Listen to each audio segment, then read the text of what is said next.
4 maridos, 4 hijos adoptados, un Oscar, 40 años de carrera en Hollywood, una fortuna estimada en $2 millones al momento de su muerte. Y en 1979, 2 años después de su entierro, un solo libro, escrito por su propia hija adoptiva, iba a destruir para siempre la imagen pública que ella había construido cuidadosamente durante 5 décadas. El libro se llamaba Mommy Dearest. Su autora era Christina Crawford, hija mayor adoptiva de la estrella. Y en él, según contaba Christina, su madre la había golpeado con ganchos de alambre, la había encerrado en armarios oscuros, la había despertado a las 3 de la mañana para hacerla limpiar la cocina, y la había castigado en formas que ningún niño debería tener que vivir. La estrella ya no podía defenderse. Estaba muerta desde hacía 2 años, enterrada en un cementerio de Westchester County, en Nueva York. Y sin embargo, según los testimonios que iban a circular en las décadas siguientes, esas acusaciones podían no ser completamente ciertas. Esta es la historia de Joan Crawford, la actriz que el mundo entero conoció como una de las reinas absolutas del Hollywood dorado. La mujer cuyas películas, durante los años 30 y 40 y 50, llenaban los cines de Estados Unidos cada vez que aparecía en pantalla. La que ganó un Oscar a la mejor actriz en 1945 por la película Mildred Pierce. La que tuvo una rivalidad pública con Bette Davis que se convirtió en uno de los enfrentamientos más legendarios de la historia del cine. La que se casó 4 veces, adoptó a 4 niños y construyó una de las carreras más largas y más exitosas del Hollywood clásico. Y la que 2 años después de su muerte fue acusada por una sola de esos 4 hijos de haber sido un monstruo dentro de su propia casa. 10 de mayo de 1977, Nueva York, Estados Unidos. Edificio Imperial House, en el Upper East Side de Manhattan. Son las 10 de la mañana. En el apartamento del piso 22, una mujer de 72 años está acostada en su cama, vestida con un camisón rosa pálido. Su cabello, todavía oscuro a pesar de la edad, está cuidadosamente peinado. Sus uñas están perfectamente pintadas. Sus joyas están guardadas en una caja sobre la mesa de noche. Esa mujer ya no respira.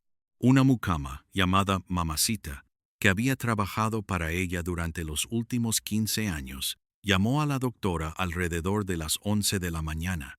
Cuando los médicos llegaron al apartamento, declararon oficialmente la muerte de Lucille Fay LeSueur, conocida en todo el mundo como Joan Crawford. La causa oficial: un infarto cardíaco fulminante, según los testimonios cercanos, consecuencia de un cáncer de páncreas que la actriz había escondido al mundo durante los últimos meses de su vida.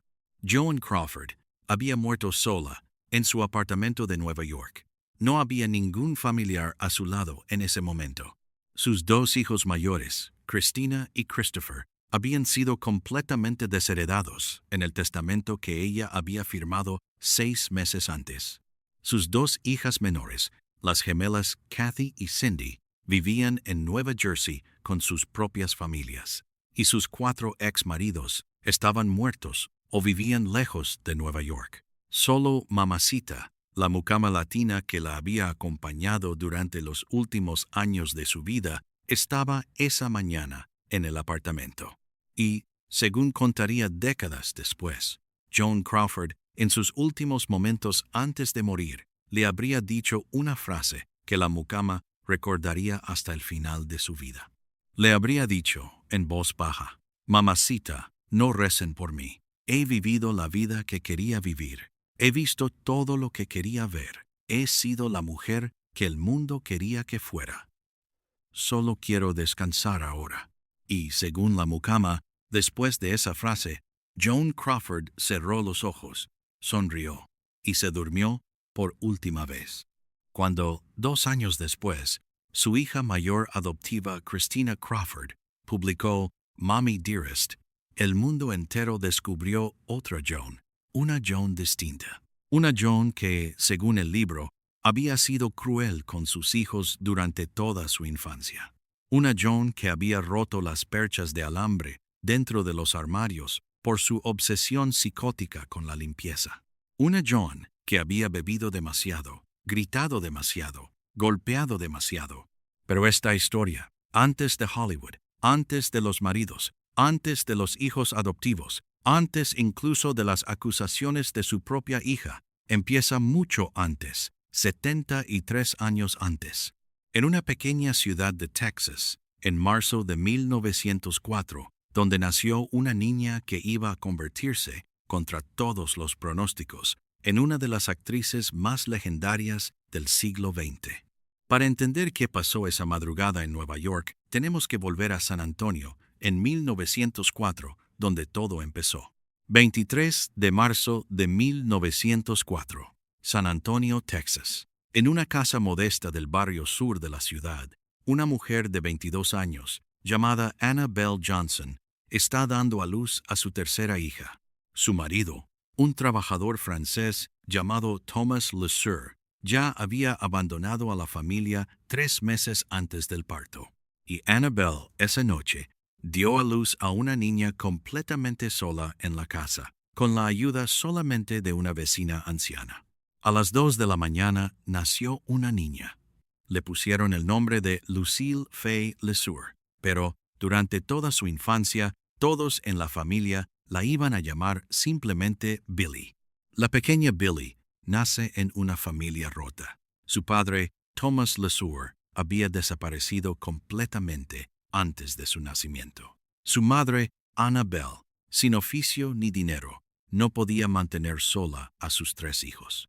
Y antes de que Billy cumpliera 3 años, en 1907, Annabelle se volvió a casar con un hombre que iba a marcar profundamente la vida de su hija. Su nombre era Henry Cassin, propietario de un pequeño teatro de vaudeville en Lawton, Oklahoma. La familia se mudó a Lawton. Henry Cassin, según contaría décadas después la propia Joan Crawford en sus memorias, fue el primer hombre que le mostró el mundo del entretenimiento. Tenía un teatro pequeño donde se presentaban bailarinas, cantantes, magos, pequeñas obras de teatro itinerantes. Y para la pequeña Billy, que tenía entonces 5 años, ese teatro era el lugar más mágico del mundo entero.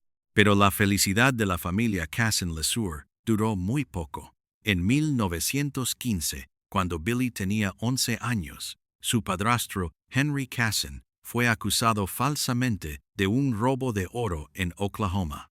La familia, sin recursos para defenderlo legalmente, tuvo que escapar de Lawton de noche y mudarse a Kansas City, Missouri. Allí, Henry Cassin perdió el negocio del teatro. Empezó a beber. Y 2 años después, en 1917, abandonó completamente a Annabelle y a sus hijos. Annabelle, con 3 hijos a cargo y sin dinero, tomó una decisión que iba a marcar para siempre a la pequeña Billy. La inscribió en una escuela católica privada de Kansas City, llamada Rockingham Academy. No tenía dinero para pagar la matrícula, pero, según el acuerdo que firmó con la directora, la pequeña Billy podía estudiar allí gratuitamente a cambio de trabajar como sirvienta en la escuela. Limpiar habitaciones, lavar platos, hacer las camas de las niñas más ricas, 14 horas al día, desde los 12 hasta los 16 años. Hay un detalle de esos años en la Rockingham Academy que Joan Crawford contaría décadas después en una entrevista de 1962 a la revista Time. Decía que, durante esos 4 años de servidumbre, las niñas ricas de la escuela la maltrataban constantemente. Le tiraban del pelo cuando hacía sus camas, le escondían sus zapatos, le rompían los pocos vestidos que tenía, y sobre todo, le decían cada día, en pasillos vacíos y en patios de recreo, una frase que ella iba a guardar para siempre como una bandera. Le decían: «Tú nunca vas a salir de aquí, Billy. Tú vas a limpiar baños toda tu vida». Esa frase, dicha por niñas ricas a una niña pobre, en una escuela católica de Kansas City, entre 1917 y 1921, iba a convertirse en el motor secreto que iba a impulsar a Joan Crawford durante los siguientes 60 años. Cada papel que iba a aceptar, cada matrimonio que iba a celebrar, cada éxito comercial que iba a conseguir, cada Oscar que iba a perseguir, todo, según los biógrafos, era para demostrarles a esas niñas crueles de Kansas City que ellas se habían equivocado. ¿Desde dónde nos estás viendo? Cuéntanos en los comentarios. Nos encanta saber desde qué país nos siguen. A los 16 años, en 1921, Billy LeSueur tomó una decisión que iba a cambiar el resto de su vida. Decidió que iba a escaparse de la Rockingham Academy, que iba a usar la única arma que tenía para construir una vida diferente. Esa arma era su cuerpo, específicamente su capacidad de bailar. Billy, durante sus años en la escuela, había aprendido a bailar mirando a las niñas ricas que tomaban clases privadas de baile, sin pagar nada, sin instructor, solo mirando y practicando sola en su habitación de servicio cuando no había nadie. Y, para los 16 años, según contaría décadas después, ya bailaba mejor que cualquier alumna oficial de la escuela. En el verano de 1921, Billy se subió a un tren con destino a Chicago. Tenía $20 en el bolso, una sola maleta y un nombre artístico que se había inventado durante el viaje. A partir de ese tren, iba a llamarse Lucille LeSueur, su verdadero nombre, pero, en privado, prometiéndose una cosa, que algún día iba a inventarse un nombre todavía más glamoroso, un nombre digno de una estrella, un nombre que las niñas ricas de Kansas City iban a leer un día en los periódicos y reconocer con asombro. Durante los siguientes 4 años, entre 1921 y 1925, Lucille LeSueur bailó en bares, tablados, clubs de jazz y pequeños teatros de vaudeville en Chicago, Detroit, Filadelfia y finalmente Broadway en Nueva York. Bailaba el Charleston, el shimmy, el foxtrot. Era considerada, según los testimonios de la época, una bailarina excepcional. No era la más bella, no era la más alta, pero tenía algo que ningún otro intérprete del vaudeville americano de los años 20 tenía: una intensidad emocional que hacía que el público no pudiera dejar de mirarla cuando ella entraba al escenario. Y entonces, en 1925, ocurrió el momento que iba a cambiar para siempre su vida. Un productor de Metro-Goldwyn-Mayer, llamado Harry Rapf, vio a Lucille LeSueur bailar en una revista musical en Broadway. Harry Rapf, esa misma noche, le ofreció a Lucille un contrato de prueba con MGM en Hollywood. El contrato pagaba $75 por semana, una cifra modesta para la industria, pero astronómica para una bailarina de Broadway que había crecido limpiando baños en una escuela católica. Lucille LeSueur, con 21 años, aceptó inmediatamente. Se subió a un tren transcontinental con destino a Los Ángeles y, en febrero de 1925, llegó por primera vez a Hollywood, la capital mundial del cine, el lugar donde iba a vivir las 4 décadas siguientes, el lugar donde iba a construir, capa por capa, año tras año, decisión tras decisión, la identidad pública de Joan Crawford. El nombre Joan Crawford no le pertenecía. Se lo inventó la propia MGM en 1925 a través de un concurso público organizado por la revista Photoplay para encontrarle un nombre artístico nuevo a la joven bailarina. Más de 12,000 personas enviaron propuestas. El nombre ganador fue propuesto por una lectora de Albany, Nueva York, Joan Crawford. MGM le pagó a la lectora ganadora $500. Y, a partir de 1926, Lucille Fay LeSueur dejó oficialmente de existir. A partir de ese momento, solamente existía Joan Crawford. Durante los siguientes 10 años, Entre 1925 y 1935, Joan Crawford construyó pacientemente una de las carreras más espectaculares del cine mudo y del cine sonoro de Hollywood.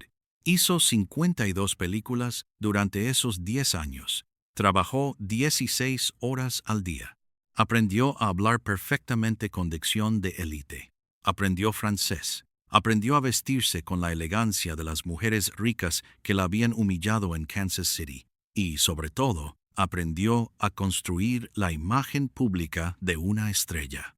Hay un detalle particular de los primeros años de Lucille LeSueur en Hollywood que pocas biografías describen con la profundidad necesaria. Lucille, durante sus primeros meses en MGM, en 1925, vivía en una pensión barata en el barrio de Echo Park, en Los Ángeles. Compartía el cuarto de baño con otras 6 mujeres. Comía solamente una vez al día para ahorrar dinero y trabajaba en MGM como bailarina de fondo en películas musicales, sin nombre, sin línea de diálogo, sin reconocimiento. Pero según se sabría décadas después, a través de los testimonios de antiguos empleados de MGM, Lucille tenía una técnica de supervivencia particular durante esos primeros meses. Llegaba al estudio a las 5:30 de la mañana, una hora antes del inicio oficial del trabajo, y, durante esa hora extra que nadie le pagaba, observaba en silencio cómo trabajaban las grandes estrellas de la época. Greta Garbo, Norma Shearer, Marion Davies. Lucille las estudiaba como una investigadora científica, cómo caminaban, cómo hablaban, cómo se vestían, cómo se maquillaban, cómo se reían frente a la cámara, cómo se reían fuera de la cámara.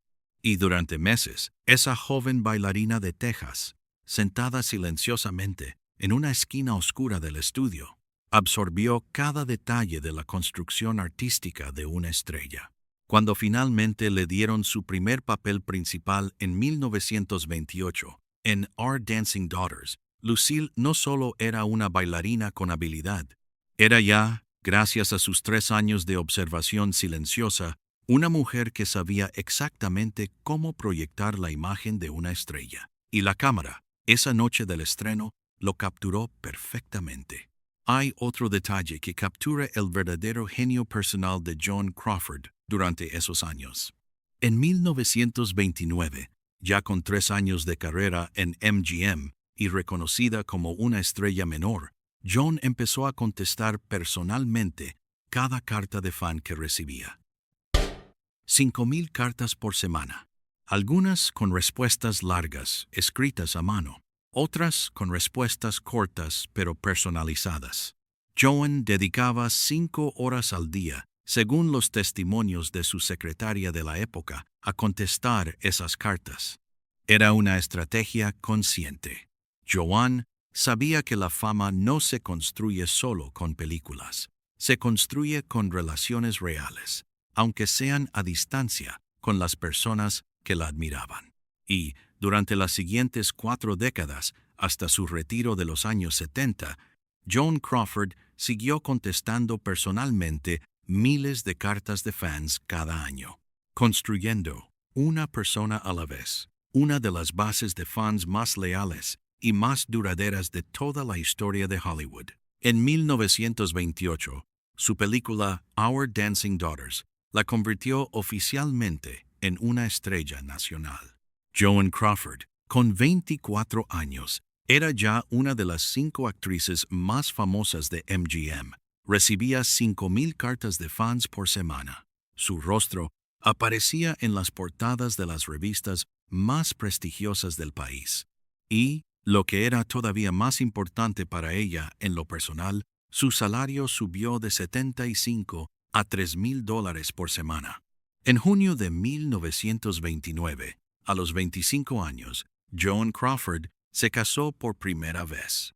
Su marido era Douglas Fairbanks Jr., hijo del actor más famoso del cine mudo, y de su esposa Mary Pickford, la pareja real de Hollywood.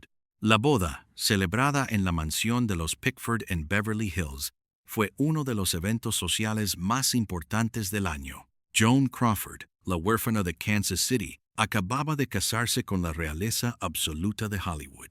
Pero el matrimonio, según los testimonios cercanos, fue infeliz desde el primer año. Douglas Fairbanks Jr. era considerado por sus colegas como un hombre joven, mimado, sin ambición profesional propia. Vivía a la sombra del éxito de su padre y, frente a Joan Crawford, que trabajaba 16 horas al día en los estudios y que ya ganaba más dinero que él, Douglas se sintió progresivamente humillado. El matrimonio terminó en divorcio en 1933. Joan Crawford, a los 29 años, era ya una mujer divorciada de Hollywood, una de las primeras grandes estrellas en romper públicamente con un marido, y sin embargo, el divorcio no afectó su carrera profesional. Al contrario, sus películas seguían llenando los cines de Estados Unidos, su salario seguía subiendo, y su imagen pública lentamente dejaba de ser la de la flapper bailarina de los años 20 para convertirse en la de la mujer fuerte, ambiciosa, independiente de los años 30. En octubre de 1935, Joan Crawford se casó por segunda vez. Su marido era Franchot Tone, un actor de teatro educado en Cornell, considerado uno de los hombres más cultos de Hollywood. Franchot Tone, durante los 4 años que duró el matrimonio, intentó refinar a Joan, le hizo leer libros de filosofía, le enseñó a apreciar la música clásica, le presentó a intelectuales europeos exiliados en Los Ángeles. Pero el segundo matrimonio también terminó mal. Franchot Tone, según se sabría después, le era infiel constantemente. Y, según los testimonios filtrados décadas después, durante una pelea violenta en 1939, Franchot Tone habría golpeado físicamente a Joan Crawford en su casa de Brentwood. Joan, esa misma noche, según se cuenta, llamó a un abogado y pidió el divorcio inmediato. A los 35 años, en 1939, Joan Crawford era ya 2 veces divorciada, sin hijos biológicos, a pesar de haberlos intentado durante años con sus 2 maridos, y empezando a sentir, según las propias confesiones en sus diarios privados publicados décadas después, una soledad cada vez más profunda en su mansión de Beverly Hills. Y entonces, en 1943, la carrera de Joan Crawford estaba a punto de derrumbarse. MGM, el estudio donde había trabajado durante 18 años, decidió rescindir su contrato. Los ejecutivos consideraron que Joan, a los 39 años, ya no era una estrella vendible. Sus últimas películas habían perdido dinero. Y, en una carta corporativa que iba a hacerse famosa décadas después, el productor Louis B. Mayer le habría dicho a Joan que su carrera en Hollywood estaba oficialmente terminada. Pero Joan Crawford, según los testimonios, no aceptó esa sentencia. Esa misma semana, según se sabría después, firmó un contrato con un estudio rival, Warner Brothers, por un salario considerablemente menor. Aceptó papeles secundarios que ninguna otra estrella de Hollywood habría aceptado y empezó a buscar, con la desesperación de alguien que sabía que era su última oportunidad, un papel que pudiera relanzar su carrera. Ese papel llegó en 1945. Se llamaba Mildred Pierce. Era una película dirigida por Michael Curtiz, el mismo director que había hecho Casablanca 3 años antes. El papel era el de una mujer divorciada que sacrifica todo por una hija ingrata. Joan Crawford, según se cuenta, peleó durante meses para conseguir ese papel. Hizo audiciones repetidas. Aceptó hacer pruebas de cámara que ninguna otra actriz de su rango habría aceptado. Y, finalmente, después de 4 meses de lucha, Michael Curtiz le dio el papel. Mildred Pierce se estrenó el 28 de septiembre de 1945. Fue un éxito comercial inmediato. Y en marzo de 1946, Joan Crawford ganó su único Oscar a la mejor actriz por ese papel. Hay un detalle particular de la noche en que Joan Crawford ganó su Oscar que solo se conoció varios años después. Joan, durante toda la ceremonia, se quedó en su casa de Brentwood. No fue al Teatro Pantages. Le había dicho a la prensa que estaba enferma con gripa, pero, según los testimonios cercanos, la verdadera razón era que Joan Crawford tenía un miedo paralizante de no ganar. Después de 14 nominaciones a lo largo de su carrera, sin ningún Oscar, sabía que si iba a la ceremonia y perdía otra vez, su humillación pública sería insoportable. Cuando el presentador Charles Boyer anunció el nombre de la ganadora Joan Crawford por Mildred Pierce, el director Michael Curtiz subió al escenario en su lugar, aceptó el premio en su nombre y, después de la ceremonia, llevó el Oscar personalmente a la casa de Joan en Brentwood. Joan, según los testimonios, recibió el Oscar acostada en su cama, vestida con un camisón rosa, con la cara perfectamente maquillada para la ocasión a pesar de su supuesta gripe. Fue fotografiada por los periodistas con el Oscar en las manos, sonriendo a la cámara como si fuera la mujer más feliz del mundo. La actriz, que había crecido limpiando baños en Kansas City, acababa de ganar el premio más prestigioso del cine americano, y lo había recibido simbólicamente en la cama de su propia casa, sin tener que enfrentar el riesgo público de perder una decisión que, según los biógrafos, captura mejor que cualquier otra anécdota la verdadera personalidad de Joan Crawford. Una mujer obsesionada con controlar absolutamente todos los aspectos de su vida pública, hasta el último detalle posible. Esa soledad, según los biógrafos, iba a llevarla a tomar una decisión que iba a marcar el resto de su vida. La decisión de convertirse en madre, no biológica, adoptiva. La decisión de construir, a través de los procesos de adopción más controvertidos de su época, la familia que la naturaleza le había negado. Lo que vino después fue uno de los capítulos más oscuros y más debatidos de toda la vida de Joan Crawford. En 1962, a los 58 años, Joan Crawford aceptó protagonizar una película que iba a convertirse, contra todos los pronósticos, en el último gran éxito de su carrera. La película se llamaba ¿Qué fue de Baby Jane? Su director era Robert Aldrich. Y, lo que era todavía más sorprendente, su coprotagonista era la actriz que durante 30 años había sido la mayor rival de Joan en Hollywood, Bette Davis. La rivalidad entre Joan Crawford y Bette Davis se había convertido, durante los años 40 y 50, en una de las enemistades más legendarias del cine americano. Las dos actrices se odiaban públicamente. Se habían robado roles, se habían robado maridos, se habían criticado en entrevistas durante décadas. Y, sin embargo, en 1962, las dos aceptaron trabajar juntas en una película de horror psicológico que necesitaba precisamente esa tensión real entre ellas. Hay anécdotas del rodaje de ¿Qué fue de Baby Jane?, que pocas biografías describen completamente. Durante una escena donde Bette Davis tenía que arrastrar a Joan Crawford por el piso, Bette habría intentado realmente lastimarla físicamente, según contaría Joan décadas después. Joan, en respuesta, en otra escena donde Bette tenía que cargarla en sus brazos, habría llevado escondidos pesos de plomo en su cintura para hacer que Bette se rompiera la espalda al intentar levantarla. La película, sin embargo, fue un éxito comercial masivo. Recaudó $9 millones en sus primeras semanas de exhibición. Salvó financieramente al estudio Warner Brothers y dio a Bette Davis su 10ª nominación al Oscar. Pero lo que destrozaría definitivamente a Joan Crawford fue que esa misma nominación fue negada a ella.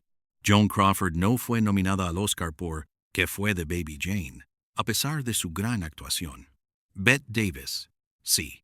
Y en la noche de los Oscars de 1963, Joan Crawford ejecutó uno de los actos de venganza más memorables de la historia de Hollywood. llamó a las 4 actrices nominadas por Mejor Actriz esa noche, que no eran Bette Davis, y les ofreció recibir el premio en su nombre si ganaban. Una de ellas, Anne Bancroft, aceptó. Y esa noche, cuando Anne Bancroft fue declarada ganadora, Joan Crawford subió al escenario del Teatro Pantallas frente a Bette Davis y recogió el Oscar de Anne Bancroft. Bette Davis, esa noche, vio desde su asiento cómo su mayor rival le robaba públicamente el momento más importante de su segunda oportunidad de Oscar.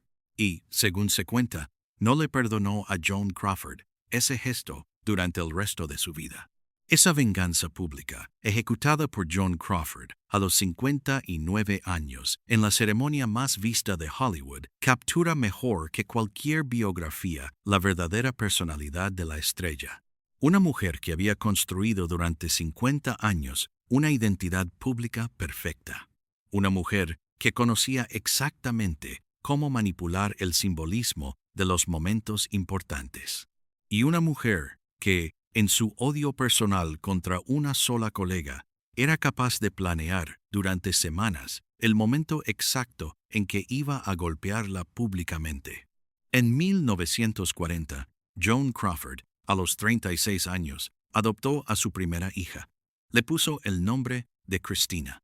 La adopción fue procesada en Las Vegas, Nevada, porque las leyes californianas de adopción exigían que las parejas adoptivas fueran matrimonios estables, y Joan Crawford era una mujer soltera divorciada 2 veces. La adopción en Las Vegas, según se sabría décadas después, fue tramitada a través de un sistema de mercado negro de bebés que existía en Estados Unidos en los años 40. Joan habría pagado $5,000 por la bebé Christina, según las acusaciones que aparecerían en los años 70. Hay un detalle particular del día en que Joan Crawford recogió a la bebé Christina en Las Vegas en junio de 1940, que solo se conoció décadas después a través del testimonio de una enfermera que había trabajado en la clínica privada donde Christina había nacido. La enfermera contaba que Joan Crawford había llegado a la clínica esa tarde vestida con un sombrero y lentes oscuros, intentando no ser reconocida. Había firmado los papeles de adopción usando un nombre falso. Y antes de irse con la bebé en sus brazos, había hecho una sola pregunta a la enfermera. ¿La madre biológica está bien? ¿Está segura de querer entregar a la niña? La enfermera, según contaría décadas después, le habría contestado a Joan Crawford que la madre biológica de Christina era una joven de 19 años, soltera, sin dinero, originaria de Pensilvania, que había viajado a Las Vegas específicamente para dar a luz en secreto y entregar a la bebé en adopción. La enfermera también le habría dicho a Joan que la madre biológica había pedido una sola cosa, que la bebé fuera entregada a una mujer que pudiera darle una buena vida. Joan Crawford, según el testimonio de la enfermera, había escuchado esa frase en silencio. Había mirado a la bebé en sus brazos durante varios segundos. Y después le había dicho a la enfermera: dígale a esa joven que su hija va a tener la vida más maravillosa del mundo. Se lo juro por todo lo que tengo. Esa promesa, hecha por Joan Crawford a una enfermera anónima en una clínica de Las Vegas en junio de 1940, iba a perseguir a la estrella durante el resto de su vida. Porque 38 años después, esa misma niña, ya convertida en una mujer de 40 años, iba a escribir un libro que iba a destruir públicamente la imagen de Joan Crawford ante el mundo entero. Durante los siguientes 8 años, entre 1940 y 1947, Joan Crawford adoptó 3 niños más. Christopher, adoptado en 1943, también a través del mismo sistema de Las Vegas, y las gemelas Kathy y Cindy, adoptadas legalmente en 1947 a través de una agencia oficial de adopciones. Joan Crawford, a los 43 años, era ya madre de 4 hijos adoptivos. Vivía en una mansión grande de Brentwood, trabajaba todavía intensamente en MGM y construía una imagen pública de madre dedicada que aparecía regularmente en las revistas de Hollywood con sus hijos vestidos como muñecas, sonriendo a la cámara. Pero, según se sabría décadas después, esa imagen pública escondía algo muy distinto, algo que solamente los empleados domésticos de la mansión Crawford conocían en privado durante esos años. Algo que la hija mayor Christina iba a denunciar al mundo entero 30 años después. Si esta historia te está impactando, dale like, ahora nos ayuda enormemente a seguir contando estas vidas olvidadas. Para entender lo que pasaba dentro de la mansión Crawford durante los años 40 y 50, hay que entender primero lo que Joan Crawford había vivido en su propia infancia. Una niñez sin padre. Una madre incapaz de mantenerla. 4 años de servidumbre en una escuela católica donde había sido maltratada. Una educación basada en el orden estricto, la limpieza obsesiva, el castigo físico como disciplina. Other. Joan Crawford, según los biógrafos, no había tenido un modelo de maternidad afectiva en su propia vida. Y, cuando se convirtió en madre adoptiva, simplemente reprodujo el modelo educativo que ella misma había recibido en Kansas City. Eso significaba, según el libro de Christina publicado en 1978, varias cosas concretas que ocurrían regularmente dentro de la mansión Crawford de Brentwood. Primero, una obsesión psicótica con la limpieza. Joan Crawford, según el testimonio de Christina, no toleraba ningún desorden en la casa. Las perchas de los armarios tenían que estar perfectamente alineadas. Los zapatos tenían que estar perfectamente lustrados. Las camas tenían que estar perfectamente hechas.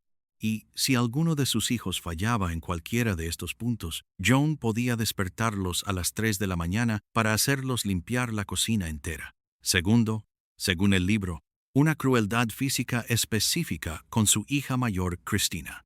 Joan Crawford habría golpeado a Christina varias veces con cinturones, con cepillos de pelo y, según la acusación más famosa del libro, con perchas de alambre que ella misma había prohibido en los armarios de la casa. Tercero, según Christina, un alcoholismo cada vez más grave durante los años 50 y 60. Joan Crawford, a partir de 1955, según el libro, bebía entre 1 y 2 botellas de vodka al día. Bebía vodka oculto en jarras de agua, según las acusaciones. Y, cuando bebía demasiado, su comportamiento se volvía errático, violento, paranoico. Christina Crawford, en su libro, describía escenas que iban a impactar al mundo entero cuando Mommy Dearest fue publicado en 1978.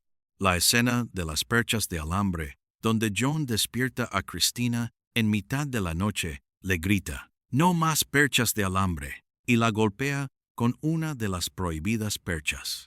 La escena del trozo de carne crudo, donde Joan obliga a Christina, de 8 años, a comer un pedazo de carne mal cocida durante varios días seguidos como castigo. La escena del armario oscuro, donde Joan encierra a Christina, de 10 años, durante varias horas como castigo. Hay una escena particularmente brutal del libro de Christina Crawford que sigue siendo, hasta hoy, una de las más debatidas. Según el libro, en 1957, cuando Christina tenía 18 años, había tenido una pelea verbal violenta con su madre en su habitación de la mansión de Brentwood. La pelea se había transformado en algo físico. Joan Crawford habría tratado de estrangular a Christina con sus propias manos durante varios minutos. Christina, según contaría en el libro, había logrado escapar de las manos de su madre y había corrido fuera de la casa. Había manejado por las calles de Beverly Hills durante horas, sin saber a dónde ir. Y finalmente, había ido a la casa de una amiga del colegio, donde había pasado la noche llorando. Al día siguiente, la madre de la amiga había llamado a Joan Crawford, y Joan, según el libro, había declarado simplemente a la otra madre, Christina es una mentirosa patológica, no le crean nada. Esa escena del intento de estrangulamiento, si es verdadera, captura toda la oscuridad psicológica del libro de Christina. Si es falsa, captura toda la posible manipulación psicológica de una hija que esperó la muerte de su madre para acusarla públicamente de cosas indemostrables. Hay un detalle que pocas biografías cuentan sobre la publicación del libro Mommy Dearest en septiembre de 1978. El editor del libro había recibido el manuscrito completo de Christina Crawford un año antes de la muerte de Joan, pero, según las negociaciones publicadas décadas después en archivos de la editorial, Christina había aceptado retrasar la publicación del libro hasta después de la muerte de su madre, para evitar, según ella misma dijo en una entrevista de 1995, una respuesta legal de Joan que iba a hundirme financieramente.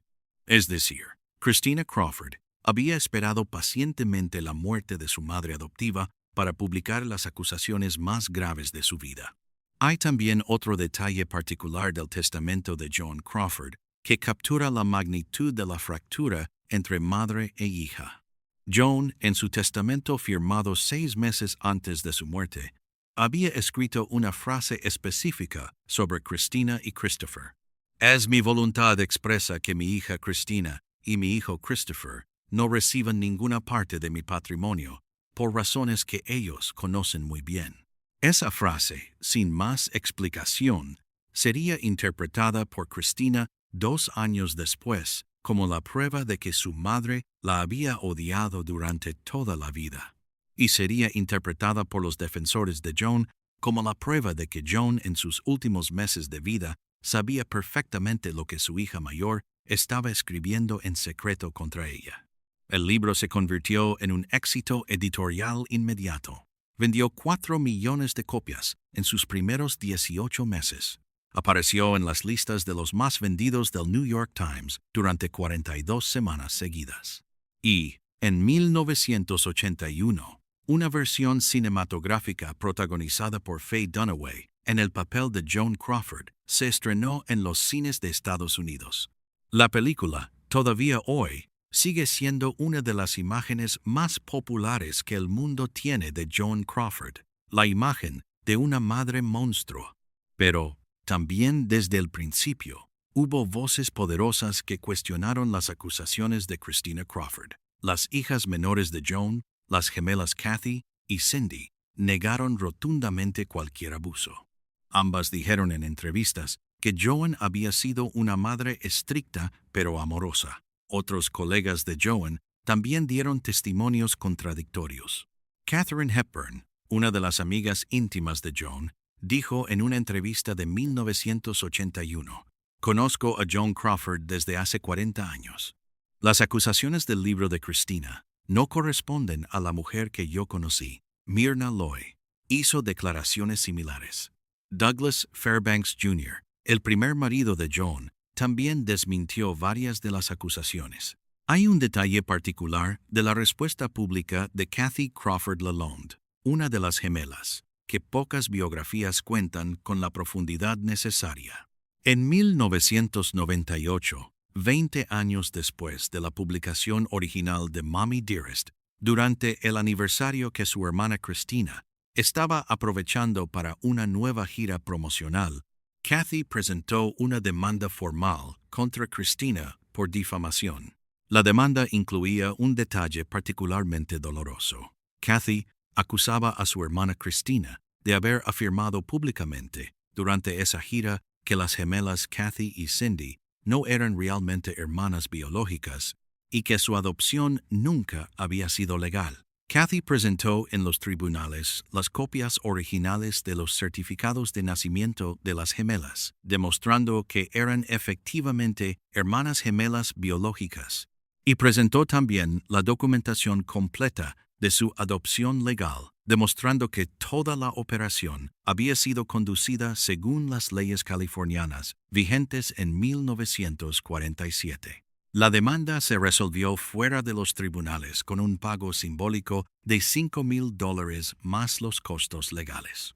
Pero ese episodio de 1998, casi olvidado por la opinión pública americana, demostraba algo muy concreto, que Christina Crawford según los testimonios de su propia hermana adoptiva, era capaz de hacer afirmaciones falsas y demostrables sobre su propia familia para promover su libro, lo que ponía en cuestión, inevitablemente, también algunas de las afirmaciones más graves del libro original de 1978. Porque si Christina podía mentir sobre el estatus legal de la adopción de sus propias hermanas, ¿qué otra cosa podía haber inventado o exagerado en las páginas de Mommy Dearest? ¿Quién decía la verdad? ¿Christina, que había sufrido en silencio durante décadas? ¿O los demás miembros de la familia y los colegas que insistían que las acusaciones eran exageradas? La verdad, según los biógrafos modernos, probablemente está en el medio. Joan Crawford había sido, casi con seguridad, una madre estricta, autoritaria, exigente. Una mujer que probablemente había impuesto castigos físicos a sus hijos según las normas educativas comunes de los años 40 y 50. Una mujer que había bebido demasiado en sus últimos años de vida. Una mujer que, sin un modelo de maternidad afectiva en su propia infancia, había replicado en su propio hogar el modelo educativo estricto que ella misma había vivido en una escuela católica de Kansas City, pero también, casi con la misma seguridad, no había sido el monstruo absoluto que el libro de Christina y la película de Faye Dunaway iban a inmortalizar para siempre. Era una mujer compleja, contradictoria, profundamente herida por su propia infancia. Una mujer que había construido públicamente una imagen de perfección y que, en privado, según los testimonios de los empleados de la mansión Crawford, llevaba esa misma imagen de perfección hasta extremos que rozaban la enfermedad mental. Pero el verdadero precio de todo esto estaba por cobrarse. En 1955, a los 51 años, Joan Crawford se casó por cuarta y última vez. Su marido era Alfred Steele, presidente de la compañía Pepsi Cola. Alfred Steele, según los biógrafos, fue el único hombre al que Joan Crawford amó verdaderamente durante toda su vida adulta. La pareja se casó en una ceremonia íntima en Las Vegas y, durante los siguientes 4 años, vivieron una vida cosmopolita entre Nueva York, Londres, París y los principales eventos comerciales de Pepsi Cola alrededor del mundo.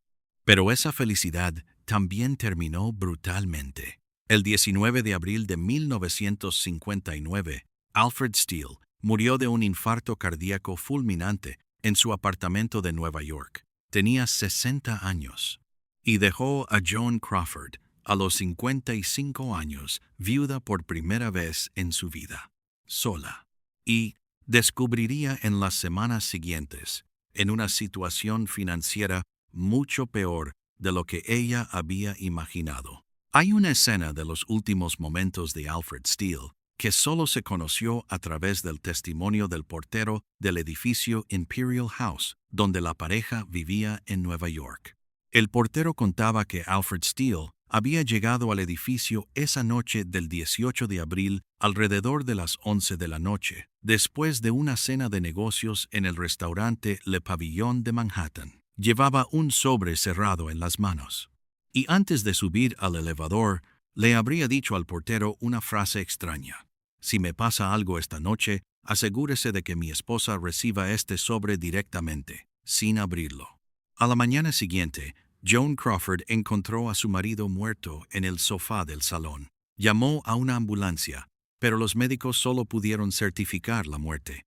El infarto, según el reporte oficial, había ocurrido alrededor de las 5 de la mañana, y junto al cuerpo de Alfred Steele, sobre la mesa del salón, estaba el sobre cerrado que el portero había mencionado. El sobre, según se sabría décadas después, contenía un documento que iba a destrozar a Joan Crawford. Era un informe contable detallado de las deudas personales que Alfred Steele había acumulado durante los últimos 4 años de su vida. Más de $500,000 en préstamos personales no declarados. Hipotecas sobre propiedades que Joan creía que él poseía libres. Tarjetas de crédito de élite con saldos máximos. Una vida que parecía rica en el exterior, pero que en realidad había sido financiada durante años con dinero prestado. Joan Crawford, al leer ese documento esa misma mañana, según se cuenta, no lloró. Solo se sentó en el sofá donde acababa de morir su marido. Encendió un cigarrillo y después de varios minutos de silencio, le habría dicho a Mamacita, que ya trabajaba con ella en esa época: «Mamacita, mi vida acaba de cambiar para siempre otra vez. Pero he sobrevivido peores cosas. Voy a sobrevivir también a esto». Alfred Steele, según se sabría después, había acumulado durante los años de su matrimonio con Joan deudas personales considerables. La pareja vivía un estilo de vida espectacular que el salario presidencial de Steele en Pepsi Cola no podía sostener completamente. Y al morir, dejó a Joan Crawford no solamente sin marido, sino también con varias deudas financieras importantes que ella tenía que pagar de su propio patrimonio. Pero Joan Crawford, durante los 4 años de su matrimonio con Alfred Steele, había hecho una cosa inteligente. Se había convertido oficialmente en miembro del Consejo de Administración de Pepsi Cola y, después de la muerte de su marido, fue elegida para ocupar el puesto vacante en el Consejo. Joan Crawford, a los 55 años, se convirtió en la primera mujer en formar parte del Consejo de Administración de una de las empresas más grandes de Estados Unidos. Durante los siguientes 14 años, entre 1959 y 1973, Joan Crawford trabajó simultáneamente como ejecutiva de Pepsi Cola y como actriz en películas cada vez más esporádicas. Viajaba constantemente representando a Pepsi en eventos comerciales internacionales. Aprendió de marketing corporativo, aprendió de relaciones públicas profesionales y mantuvo, lo más posible, la apariencia pública de la estrella glamorosa que el mundo entero conocía. Pero en privado, según los testimonios de las personas cercanas a ella en esos años, Joan Crawford empezaba a derrumbarse. Bebía cada vez más. Su salud se deterioraba. Sus relaciones con sus 2 hijos mayores, Christina y Christopher, se habían vuelto cada vez más distantes. Los 2 hijos menores, las gemelas Kathy y Cindy, se habían casado y tenían sus propias familias. Y Joan, en su apartamento del Upper East Side de Manhattan, al que se había mudado después de la muerte de Alfred Steele, pasaba la mayor parte de sus tardes sola, viendo televisión, leyendo cartas de antiguos fans y bebiendo vodka. En 1970, Joan Crawford hizo su última película. Se llamaba Trog. Era una película de horror barata, considerada por los críticos como la peor película de su carrera. Joan Crawford, a los 66 años, había aceptado el papel solamente por dinero. Necesitaba pagar las deudas que Alfred Steele había dejado al morir. Necesitaba mantener su estilo de vida en Nueva York. Y aceptó hacer una película que ella misma sabía que era horrible. Después de Trog, Joan Crawford no volvió a aparecer en ninguna otra película de cine. Se retiró completamente del mundo del cine. Y durante los 7 años que le quedaban de vida, se convirtió en una mujer cada vez más reclusa, cada vez más solitaria, cada vez más alejada del mundo que durante 4 décadas había sido el suyo.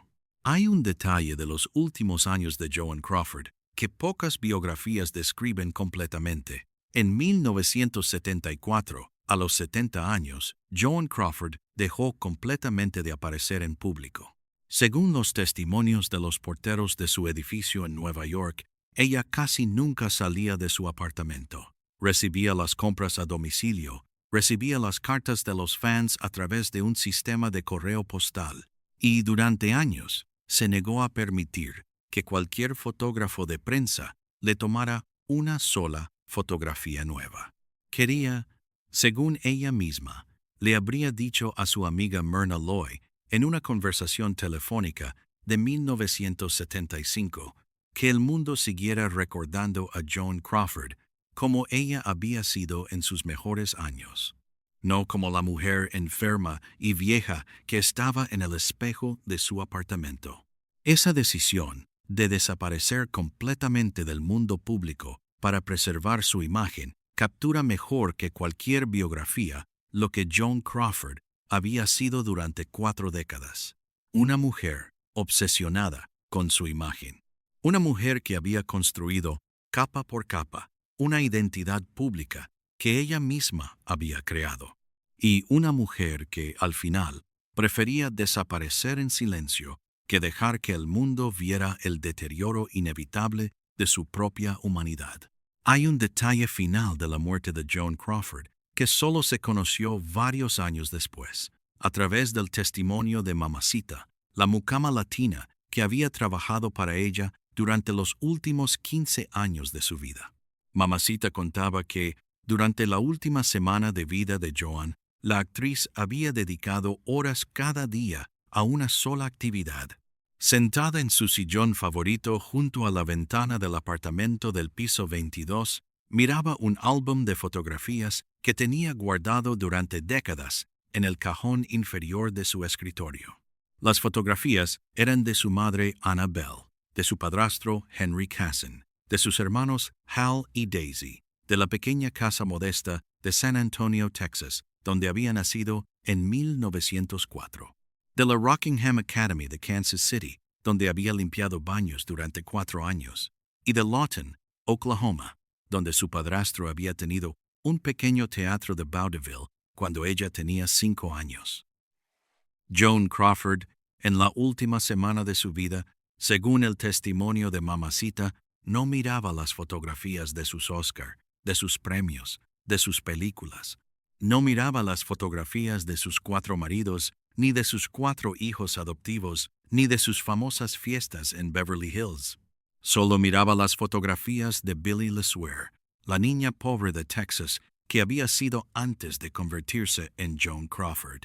Mamacita, en esa entrevista, contaba que un día, durante esa última semana, le había preguntado a Joan: «Madame, ¿por qué mira esas fotos viejas todo el tiempo?». Y Joan Crawford, según Mamacita, le habría contestado con una sonrisa cansada: «Mamacita, mi pequeña, porque al final de la vida nos damos cuenta de algo, que la persona que somos al final es la misma persona que éramos al principio. Joan Crawford fue solo un disfraz que me puse durante 50 años para sobrevivir. Pero adentro, siempre fui solo Billie LeSueur, la niña pobre de San Antonio, la sirvienta de Kansas City, la bailarina de Chicago. Y ahora, por fin, voy a poder volver a ser ella otra vez». Hay otra anécdota particular de los últimos días de Joan Crawford que Mamacita contaba en sus entrevistas posteriores. 2 días antes de su muerte, Joan le había pedido a Mamacita que le trajera del armario, del fondo de un baúl que llevaba años sin abrir, un objeto específico, un objeto que ella misma había guardado durante décadas sin que nadie en su entorno supiera que existía. Era un pequeño zapato de niña, un zapato roto, de color marrón, con el cuero desgastado y un agujero en la suela. Joan Crawford, según Mamacita, había tomado ese zapato pequeño en sus manos. Lo había mirado durante varios minutos en silencio y, después, le había dicho a la mucama: «Mamacita, este es el último zapato que mi madre Annabelle pudo comprarme cuando yo tenía 10 años. Cuando me echaron a la Rockingham Academy porque mi madre ya no podía mantenernos, me llevé este zapato y lo he guardado durante 63 años para acordarme de dónde vengo y de a dónde no quería volver». Esa noche, según Mamacita, Joan Crawford durmió con el pequeño zapato roto al lado de su cama, en la mesa de noche, junto a las fotografías de su madre. 2 días después, el 10 de mayo de 1977, Joan Crawford murió. Y, en su mesa de noche, los empleados que prepararon su funeral encontraron solo 2 objetos personales: el zapato pequeño de niña y una fotografía amarillenta de Annabelle Johnson, su madre, tomada en San Antonio, Texas, alrededor de 1908. Esa frase, dicha por Joan Crawford a su mucama latina en los últimos días de su vida en abril de 1977, captura mejor que cualquier biografía la verdadera tragedia de la actriz. Joan Crawford no era una persona, era un personaje cuidadosamente construido durante 5 décadas para escapar del trauma de una infancia pobre y humillante. Un personaje que había funcionado tan perfectamente que el mundo entero lo había creído. Y un personaje que, en sus últimos días, finalmente había podido dejar caer la máscara para volver a ser, por primera vez desde la adolescencia, simplemente la niña Billie LeSueur. Joan Crawford murió la mañana del 10 de mayo de 1977, alrededor de las 10 de la mañana. Tenía 73 años. Según el testamento que había firmado 6 meses antes, sus 2 hijos mayores, Christina y Christopher, fueron completamente desheredados. La razón oficial declarada en el testamento decía solamente, en una frase que iba a hacerse famosa después, por razones que ellos conocen muy bien. Las 2 hijas menores, las gemelas Kathy y Cindy, heredaron $77,000 cada una. Los amigos cercanos y la mucama mamacita recibieron cantidades menores. Y el resto de la fortuna de Joan Crawford, estimada en aproximadamente $2 millones, fue dividida entre varias organizaciones de caridad y fundaciones para niños huérfanos en Estados Unidos. Esa cláusula final del testamento, dedicada a niños huérfanos, fue probablemente el último gesto público de la verdadera personalidad de Joan Crawford.